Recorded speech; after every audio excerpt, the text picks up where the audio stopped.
the whip-cracking, freakishly cool, and never a dull moment MC, Paula Morand.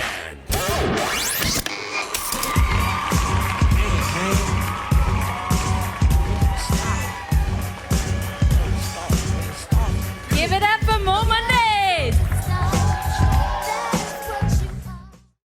Paula, do you know what they call a magical dog? An abracadabra door. Hold the bunny for a second. I got this empty bag. You can see right through it. I can show you right into it. I can put my hand right into it like that. Can you zip her up for me? Put the bunny into the bag, say abracadabra door. Abracadabra door. And sure enough, ooh. Give a hand to Paula Morand. And there's a guy who's like a distant cousin. I'm an Italian, so this guy's a distant cousin of my father, and Italians have tons of cousins, and nobody really can know how they're related, but they're related.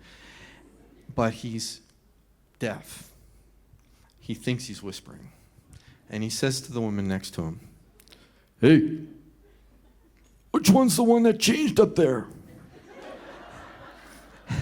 He says, "The one in the green." It's my sister.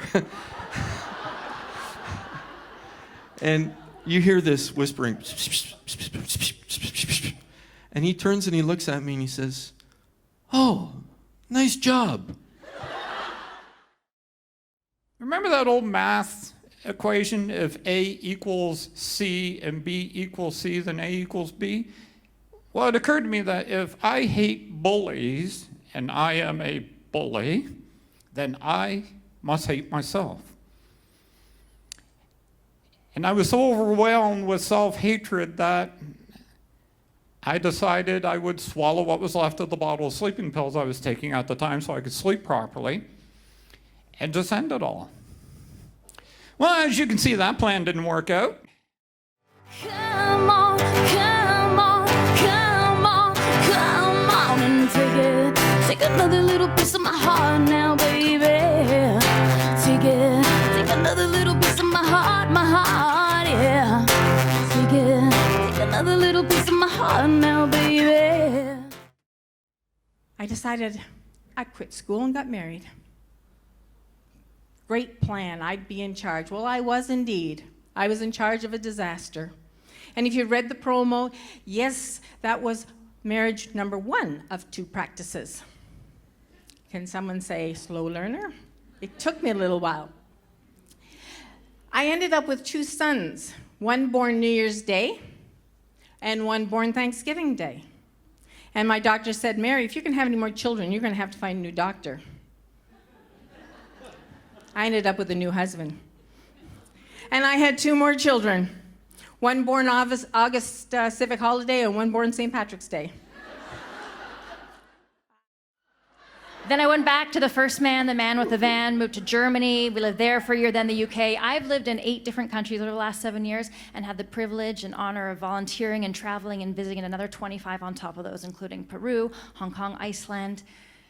Now, I'm not telling you this to brag, and I'm sure a lot of you are thinking, wow, you're so lucky, you've really lived big. But ironically, I wasn't living big, I was escaping big, hiding big, because I wasn't ready to face life with that one person who was there to believe in me, to tell me I was good enough, to encourage me to go after what it was that I really wanted. And I took a project from my someday shelf, a project that I canceled in August of 2013, and I wanted to make it real, and I wanted to make it big. I love big.